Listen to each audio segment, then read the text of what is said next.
Magnus Carlsen. দাবায় তিনি 5 বারের বিশ্ব চ্যাম্পিয়ন। তার মতো একজন হেভিওয়েট গ্র্যান্ডমাস্টারকে চলতি বিশ্ব র্যাপিড ও ব্লিটজ দাবা চ্যাম্পিয়নশিপ থেকে বহিষ্কার করা হয়েছে, কারণ ড্রেস কোড না মেনে জিন্স পরে চ্যাম্পিয়নশিপ লড়তে এসেছিলেন তিনি। 27 ডিসেম্বর চ্যাম্পিয়নশিপের 7ম রাউন্ড শেষে জিন্স পরে খেলায় $200 জরিমানা করা হয় কার্লসেনকে।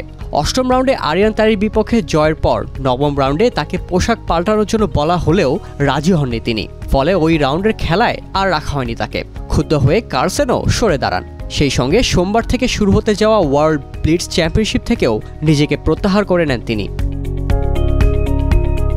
ওয়ার্ল্ড চেস ফেডারেশন ফিদের মতে ড্রেস কোডের নিয়মগুলো আরোপ করা হয় ফেডারেশনের অ্যাথলেটস কমিশনের সদস্যের মাধ্যমে। পেশাদার খেলোয়াড় ও বিশেষজ্ঞদের সমন্বয়ে গঠিত কমিশনের নিয়মগুলো বছরের পর বছর ধরে মেনে আসছেন অংশগ্রহণকারীরা।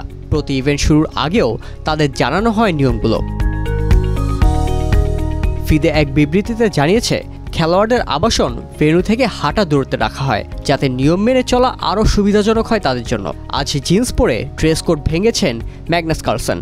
এটি এই ইভেন্টের জন্য দীর্ঘদিন চলে আসা নিয়মের স্পষ্ট লঙ্ঘন। প্রধান বিচারক কার্লসেনকে নিয়ম ভঙ্গের কথা জানিয়ে $200 জরিমানা করেন এবং পোশাক পরিবর্তন করার জন্য অনুরোধ করেছিলেন তাকে।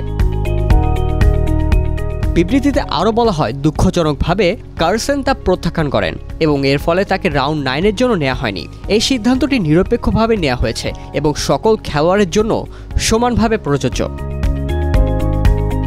কিন্তু কেন এমন সিদ্ধান্ত নিলেন বিশ্ব চ্যাম্পিয়ন? এক পডকাস্টে নিজের অবস্থান পরিষ্কার করেন কার্লসেন। জানান, ফিদের ড্রেস কোড নীতিতে তিনি আসলে ক্লান্ত।